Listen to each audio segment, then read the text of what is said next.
Hi everyone, welcome back to my YouTube channel. आज का lecture मैं the evolution of children's rights पे लेकर आई हूँ। इस लेक्चर में हम जानेंगे कि किस तरीके से एक चाइल्ड राइट की हिस्ट्री स्टार्ट की गई और इस जर्नी में कौन-कौन से डॉक्यूमेंट को अडॉप्ट किया गया जिसकी द्वारा हम चिल्ड्रंस को एक प्रोटेक्शन, प्रमोशन और डिस्क्रिमिनेशन से उनको प्रिवेंट किए जाने वाले चीज़ों से उनको प्रमोट कर सके उनकी राइट्स और उनकी डिग्निटी को। मैंने अपने प्रीवियस लेक्चर में चाइल्ड राइट से रिलेटेड जितने भी इंटरनेशनल एग्रीमेंट साइन किए गए हैं उन पे भी बात की है और जो कन्वेंशन राइट चाइल्ड पे अडॉप्ट किया गया था जिसमें 54 आर्टिकल्स हैं जो बात करता है specifically and only about child rights, उस पे भी बात की गई है। आप वो लेक्चर जाके देख सकते हैं, उनका लिंक मैं नीचे दिए गए डिस्क्रिप्शन बॉक्स में प्रोवाइड कर दूंगी। आज के लेक्चर में हम जानेंगे कि किस तरीके से चाइल्ड राइट्स की प्रोटेक्शन की बात की गई।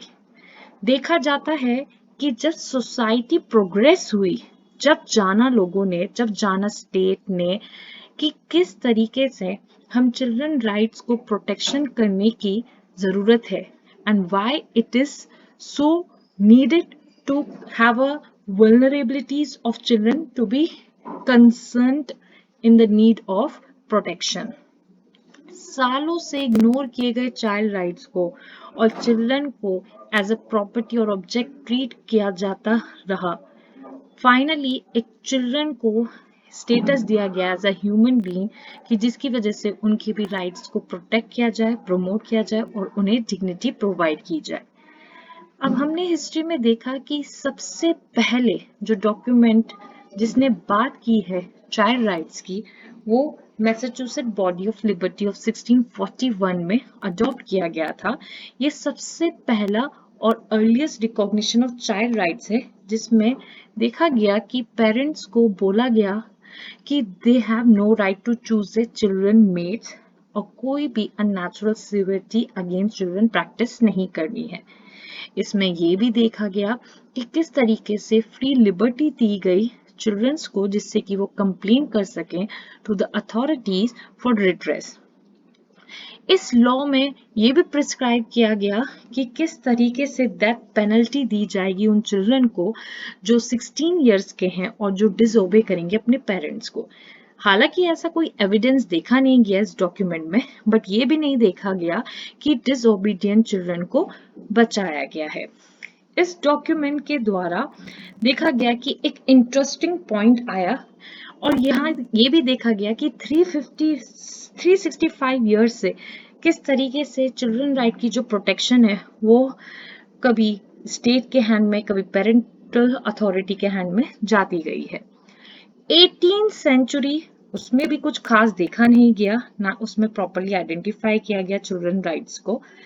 एंड डॉक्यूमेंट्स जो थे great libertarian revolutions American and the French, उन्होंने भी कोई स्पेसिफिकली चिल्ड्रन राइट से रिलेटेड बात नहीं की।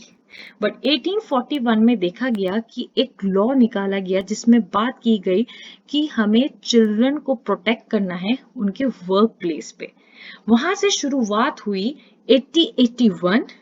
फ्रेंच लॉज ने इंक्लूड किया कि जो राइट है चिल्ड्रन का वो उन्हें पढ़ाने के लिए उनको ग्रांट किया जाएगा। So right for the children to be educated 1881 से आया, वो भी फ्रेंच लॉज के द्वारा। सो इस लॉ को देखा गया कि एक प्रोटेक्शन प्रोविजन लॉ उन्होंने प्रोवाइड किया चिल्ड्रंस के लिए, चिल्ड्रन राइट्स के लिए, जो after the first world war develop हुआ। मिडल ऑफ 19th सेंचुरी में फ्रांस में एक नया आइडिया इमर्ज किया कि चिल्ड्रन को स्पेशल प्रोटेक्शन देना है जिसकी वजह से they could express and they could progressive their minors right.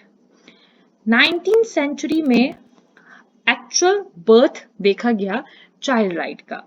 वो कैसे? जब देखा कि चाइल्ड सेविंग मूवमेंट स्टार्ट हो रहा है, ऑर्फनेज ग्रोथ हो गई है, डेवलपमेंट स्टार्ट हुआ है, चाइल्ड प्रोटेक्टिंग लेजिस्लेशन से related, schooling, construction of separate institution और जुवेनाइल कोड्स भी 19th सेंचुरी में डेवलप किए गए फॉर डेलिक्वेंट चिल्ड्रन।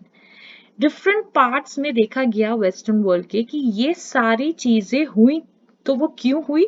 जब हमने देखा कि जो डेवलपमेंट हुआ है इंडस्ट्रियल रेवोल्यूशन के द्वारा, उसमें बहुत ज्यादा एक्सप्लोटेशन हुआ था वर्किंग क्लास का, जिसमें सबसे ज्यादा चिल्ड्रन एक्सप्लॉयड हुए, जो एम्प्लॉयड थे textile, mining, agriculture, domestic service, docks, navigation जैसी फैक्ट्रीज में। और इस सो कॉल्ड एडवांस और इंडस्ट्रियलाइजेशन अर्बनाइजेशन की वजह से इतनी कॉन्सिक्वेंसेस देखी गई कि जो रेट था एक्सप्लॉयटेशन का चिल्ड्रन का, वो बहुत ज्यादा था। और एज अ रिजल्ट कि dislocation, unemployment, social political unrest की वजह से चिल्ड्रन के पास कोई चॉइस ही नहीं था कि वो अपने आप को सरवाइव करने के लिए या अपने कुछ खाने पीने के लिए कुछ क्राइम ना करे। तो they involved in too much crime and the rate of the crime increase too much. Children were left to the fate to fend for themself. और यहाँ से स्टार्ट हुआ children's aid society, Balkan ji बारी।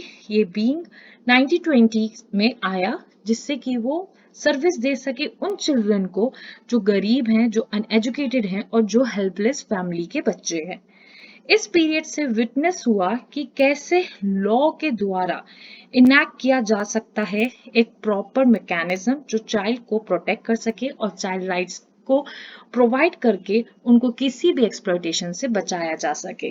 और इसी पीरियड के दौरान apprentice act, reformatory school act, factories act, ये सारे इंपॉर्टेंट फैक्टर्स भी शेप आउट हुए, जिससे कि वो एक न्यू चाइल्डहुड डेवलप कर सके। इसी पीरियड के immediately first world war post हुई, जिसमें बहुत ज्यादा चैलेंजेस देखे गए Britain and other countries of Europe and north America. और उनका सबसे ज्यादा और अहम कंसर्न यही था कि जो नॉर्थ और Europe Europe and north America के जो प्रोटेक्शन है बच्चों की, वो प्रोवाइड करनी है। तो उन्होंने The newly formed League of Nations established a Committee on Child Welfare in 1919, और ये चाइल्ड वेलफेयर कमेटी जो 1919 में अडॉप्ट की गई थी, उसका यही एक ऑब्जेक्टिव था कि किस तरीके से यूरोप और नॉर्थ अमेरिका के जो प्रोटेक्शन है चिल्ड्रन के टूवर्ड्स, वो प्रोवाइड करनी है और उनको प्रमोट करना है और प्रिवेंट करना है हर तरीके की एक्सप्लॉयटेशन से। 1924 में इग्लेंटाइन जेफ, जो फाउंडर माने जाते हैं सेव द चिल्ड्रन इंटरनेशनल के, उन्होंने लीग ऑफ नेशन को बोला कि एक अडॉप्ट किया जाए declaration of Geneva child children's right. और इस लीग ऑफ नेशन ने अडॉप्ट किया डिक्लेरेशन राइट चाइल्ड पे सितंबर 16, 1924 में, जो सबसे पहला इंटरनेशनल ट्रीटी माना जाता है जिसमें बात की गई चिल्ड्रन राइट से रिलेटेड। और इसमें कंसर्न शो आउट और एक्सप्रेस आउट हुआ चिल्ड्रन राइट का। ये सबसे पहला इंटरनेशनल ट्रीटी था जिसमें राइट चाइल्ड से रिलेटेड राइट्स बताए गए। हालांकि ये ज्यादा बड़ा डिक्लेरेशन नहीं था, इसमें 5 चैप्टर्स थे और जो स्पेसिफिकली उन राइट्स की बात करता था जो चिल्ड्रन के टूवर्ड्स प्रोवाइड करेगा स्टेट, और क्या ऑब्लिगेशन होने हैं अडल्ट के टूवर्ड्स द चिल्ड्रन, उनकी भी बात की गई। एक कंसाइज लिस्ट प्रोवाइड करी थ्रू दिस डिक्लेरेशन, जिससे पता चले कि क्या सोसाइटी को एक चाइल्ड को देना है और क्या एक चाइल्ड को मिलना चाहिए उसकी सोसाइटी से, जिसकी वजह से उनका एस्टेब्लिशमेंट इस तरीके से हो कि वो अपने राइट्स को प्रॉपरली प्रैक्टिस कर सके, अपने आप को प्रोटेक्टिव फील करे और अपना डेवलपमेंट करे, प्रमोट करे अपनी स्टेट में। They were not entitled to do or to act independently as individual. Instead, उनका राइट था कि किस तरीके से उनको दिया जाए जिसकी वजह से they should be done for the child. तो ये एक पहला डिक्लेरेशन इन्वेंट किया, अडॉप्ट किया, और इसको ड्राफ्ट करने के बाद जो कंसाइज लिस्ट के द्वारा देखा गया कि सोसाइटी को कैसा एक्ट करना है टुवर्ड्स द चाइल्ड, कि उनके जो राइट्स हैं उनको प्रमोट किया जाए। सेकेंड वर्ल्ड वॉर एक न्यू वेव लेकर आया जिसमें चिल्ड्रंस वेलबींग की बात की गई। तो first international treaty declaration of the rights of the child जो जेनेवा का था 16 1924 में उसको अडॉप्ट किया। वो पहला इंटरनेशनल ट्रीटी थी जिसमें स्पेसिफिक राइट्स की बात की गई। बट वर्ल्ड वॉर के बाद, सेकेंड वर्ल्ड वॉर के बाद इतनी प्रॉब्लम, इतनी इश्यूज हो गए थे कि देखा गया कि किस तरीके से थाउजेंड्स ऑफ चिल्ड्रन एक डायर सिचुएशन में हैं। तो यूएन फंड को एक urgency for the children create किया गया 1947 में।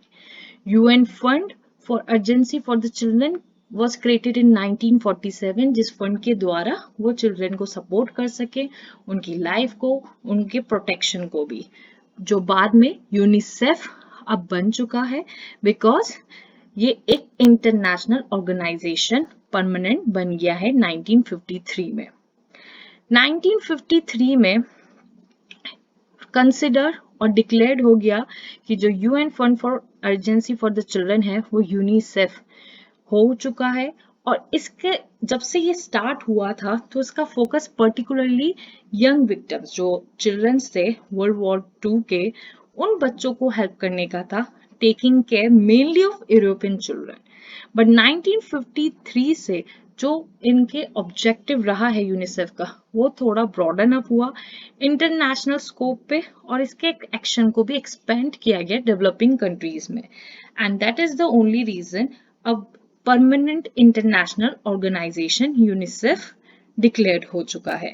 यूनिसेफ ने बहुत सारे प्रोग्राम्स निकाले जिसकी वजह से वो चिल्ड्रन को हर तरीके से हेल्प कर सके, चाहे वो उनकी एजुकेशन के टूवर्ड्स हो, हेल्थ के, access to water and food.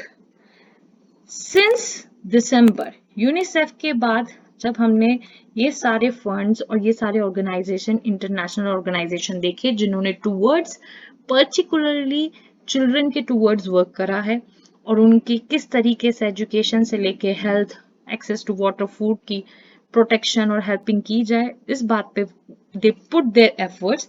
तो देखा गया कि दिसंबर 10 1948 जो यूडीएचआर, हमने बहुत इस बारे में, मैंने अपने प्रीवियस लेक्चर में भी यूडीएचआर से रिलेटेड बात की है, देखा गया कि इसमें आर्टिकल जो 25 था वो पहले ही ये बात बोल चुका था कि motherhood, childhood are entitled to special care and assistance.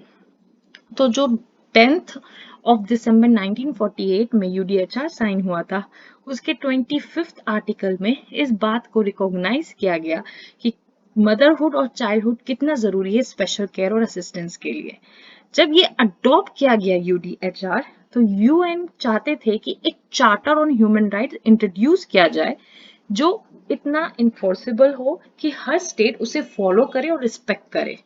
तो commission on human rights setup किया गया इस रिगार्ड में, और in the midst of cold war और हार्ड नेगोशिएशंस की बाद 2 कॉम्प्लीमेंट्री यूडीएचआर के अडॉप्टेड किए गए जनरल असेंबली द्वारा यूएन इन न्यूयॉर्क में। ICESR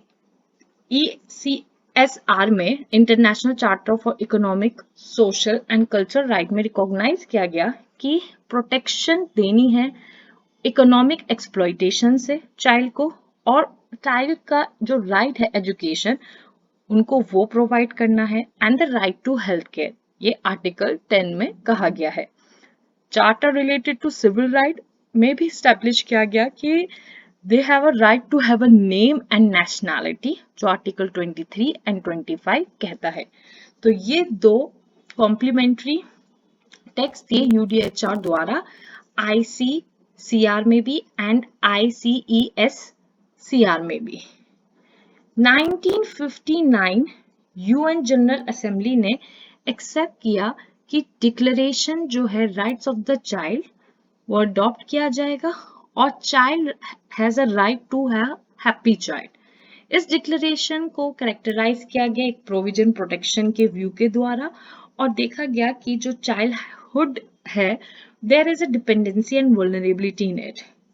सो सपोर्ट किया जाएगा चाइल्ड इंडिविजुअल राइट्स को पार्टिसिपेशन में भी, और इस द्वारा ये जितने भी आर्टिकल्स एग्रीमेंट्स हैं वो डेवलप्ड होते गए और अडॉप्ट करते गए। 1979 जो मेन और जो फाइनल अडॉप्शन हमें एक एग्रीमेंट डॉक्यूमेंट से मिली, वो मिली इन 1979। यूएन ने designated international year of the child celebrate किया after the anniversary of 20th of 1959 declaration. जब 1959 डिक्लेरेशन, जो जेनेवा डिक्लेरेशन था चाइल्ड राइट पे, जो सबसे पहले अडॉप्ट किया था, जब उसे 20 साल हो गए, उस खुशी में यूएन ने international year of the child celebrate किया 1979 में। और जब ये ईयर सेलिब्रेट किया जा रहा था तो ऐसा तो नहीं हो सकता था कि कोई और ड्राफ्ट चाइल्ड राइट पे ना निकाला गया। तो इस सेलिब्रेशन को प्रमोट और इस सेलिब्रेशन को और इन्हांस करने के लिए न्यू ट्रीटी निकाली गई जो चिल्ड्रन राइट्स के बारे में बात करती है। इस ड्राफ्टिंग का जो स्टार्टिंग हो चुकी थी वो पहले ही हो चुकी थी, बट कन्वेंशन को 10 साल लगे कंप्लीट होने में। 1989 में ये कन्वेंशन कंप्लीट हुआ और यूएन जनरल असेंबली ने अडॉप्ट किया convention on the rights of the child in November 1989 और ये कन्वेंशन अनएनिमसली अडॉप्टेड किया गया। नेगेटिव रिएक्शंस होने के बावजूद भी लार्ज मेजॉरिटी ऑफ नेशन ने इस एग्रीमेंट को, इस डॉक्यूमेंट को रेटिफाई किया एंड दे डिफेंड की राइट्स ऑफ द चाइल्ड कितने जरूरी हैं। इस इंटरनेशनल अवेयरनेस जो चाइल्ड राइट्स को दिखाया कि कैसे एक इंटरनेशनल अवेयरनेस की जरूरत है चाइल्ड राइट की, एक्सप्रेस की गई यूएन ने on the rights of the child convention में। जो प्रिंसिपल्स, वैल्यूज और सीआरसी के देखे गए, दे हैव अ रिमार्केबल इम्पैक्ट कि किस तरीके से एक चिल्ड्रन का स्टेटस होना चाहिए around the world, particularly on social policy, legislation, institution and services for children. जो आइडिया देखा गया चिल्ड्रन राइट्स का वो बहुत ज्यादा इन्फ्लुएंसिव देखा गया इसमें, और social work organisation, institution in the field of child welfare too. Child welfare service भी रिक्वायर्ड हुई जिसकी वजह से न्यू अप्रोचेस अडॉप्ट किए जाएं जो एक स्टेटस ऑफ चिल्ड्रन को इस सोसाइटी में मिलना चाहिए वो उन्हें as a human right provide किया जाए। सोशल वर्क प्रोफेशन ने भी ये डिमांड की कि चिल्ड्रन राइट्स प्रैक्टिस में होने चाहिए जो values and principles follow out करे, और यही रीजन था कि convention of the rights of child adopted किया गया bye UN general assembly on 20 नवंबर 1989। ये 54 आर्टिकल्स इसके जो प्रोवाइड किए गए हैं वो basically economic, social, cultural rights of the children base पे है। मैंने अपने प्रीवियस लेक्चर में इस पे बहुत अच्छे से लेक्चर प्रोवाइड किया है। और ये convention came into force on 2 September 1990। 20 state से रेटिफाइड होने के बाद इट गेट इनटू फोर्स। इस कन्वेंशन में राइट्स ऑफ चाइल्ड को बहुत अच्छे से रेटिफाई किया गया और ये सबसे इम्पोर्टेंट ह्यूमन राइट ट्रीटी मानी गई हिस्ट्री में। और इसके अंदर जो चिल्ड्रन राइट्स 54 आर्टिकल्स के साथ 4 बिलीव्स के साथ इसे गाइडेड किया गया कि चिल्ड्रन को किसी भी डिस्क्रिमिनेशन से सफर नहीं होना है।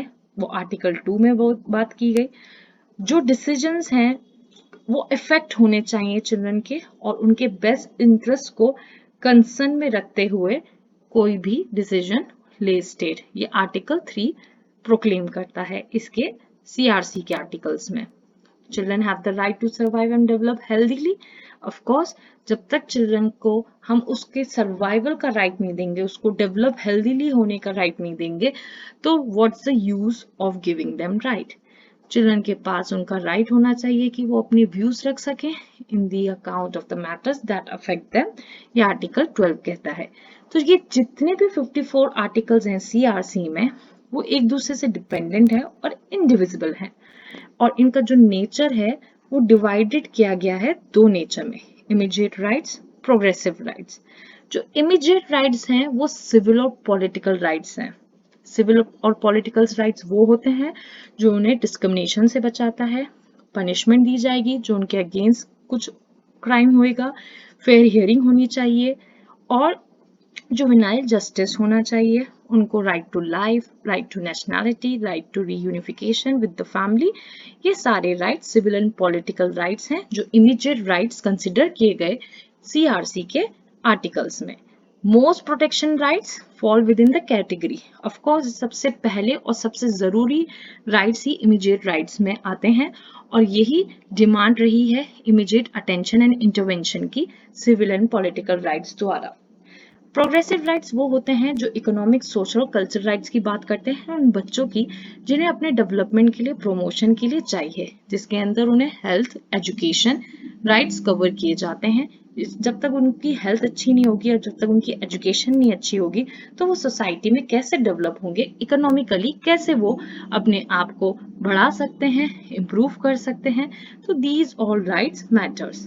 तो देखा गया कि सीआरसी में अंडर आर्टिकल 4 बोलता है कि जो इकोनॉमिक, सोशल, कल्चरल राइट्स हैं वो स्टेट की ड्यूटी है कि उन्हें मैक्सिमम एक्सटेंट पे उनको अवेलेबल किया जाए, जिसकी वजह से वो अपने चिल्ड्रन के राइट को प्रोटेक्ट कर सकें और प्रमोट कर सकें।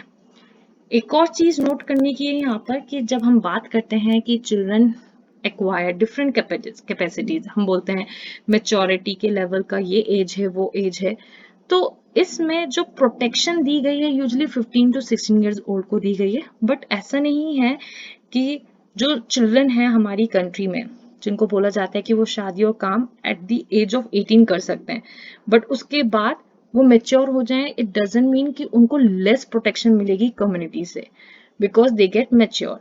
उनको भी बेस्ट से बेस्ट प्रोटेक्शन और अपॉर्चुनिटी दी जाएगी, जिसकी वजह से जो उनका अडल्टहुड वाला जर्नी स्टार्ट हुआ है वो अच्छे से प्रमोट और प्रोटेक्ट हो सके। ये सारे डॉक्यूमेंट्स के बाद ऑर्गेनाइजेशन अफ्रीकन यूनिटी ने अडॉप्ट किया अफ्रीकन चार्टर, जिसमें बात की गई rights and welfare of the child on July 11, 1990। ये सबसे इम्पोर्टेंट, सीआरसी सबसे इम्पोर्टेंट ट्रीटी है। सबसे पहले ट्रीटी जेनेवा डिक्लेरेशन थी और सबसे इम्पोर्टेंट ट्रीटी सीआरसी है। इसलिए सबसे ज्यादा जब भी प्रोटेक्शन ऑफ चाइल्ड राइट्स की बात की जाती है तो हम हमेशा UN convention of right child की बात करते हैं, क्योंकि ये main and most important treaty है जिसने सबसे ज्यादा और सबसे अच्छी तरीके से स्पेसिफिकली राइट्स प्रोवाइड करे, जिसकी वजह से हम चाइल्ड को प्रोटेक्ट कर सकें और प्रमोट कर सकें। जो अदर फॉर्म्स आए चाइल्ड के टूवर्ड्स, जिससे कि वो चिल्ड्रन राइट्स को प्रमोट कर सके, प्रोटेक्ट कर सके, जैसे जैसे जनरेशन में चेंज आता गया और टूवर्ड्स चाइल्ड क्राइम बढ़ता गया, उसके क्राइम से रिलेटेड जो भी सिचुएशन बढ़ती गई उनसे रिलेटेड बाद में कन्वेंशन अडॉप्ट किए गए। जो worst form of child labour convention है वो अडॉप्ट किया जून 17, 1999 में। ईयर 2000 में optional protocol international charter of child rights को अडॉप्ट किया गया, जिसमें उन्होंने बोला जो चिल्ड्रन पार्टिसिपेट करते हैं इन आर्म कॉन्फ्लिक्ट वाज रेटिफाइड। तो जो लॉ है इन इफेक्ट आया 2002 में कि माइनर्स को इस कॉन्फ्लिक्ट में, आर्म कॉन्फ्लिक्ट में नहीं इन्वॉल्व किया जाएगा and they are prohibited from participation in arm conflict under this text. ये मैंने अपने प्रीवियस लेक्चर में, जिसमें मैंने कन्वेंशन राइट्स पे बात की गई है, उसी में ये मैंने ऑप्शनल प्रोटोकॉल को बहुत अच्छे से एक्सप्लेन किया है। आप वो वीडियो मेरा जरूर चेक कर सकते हैं। तो देखा गया कि इंटरनेशनल चार्टर चाइल्ड राइट्स पे साइन किए गए बाय 190 स्टेट्स ऑफ 192 और few reservations concerning certain parts of the text also seen। US of Somalia ने इसको आज तक रेटिफाई नहीं किया है, बट जो आइडिया है forcefully character are most universally accepted, however its application could still be improved and the transformation of words into acts remains to be done।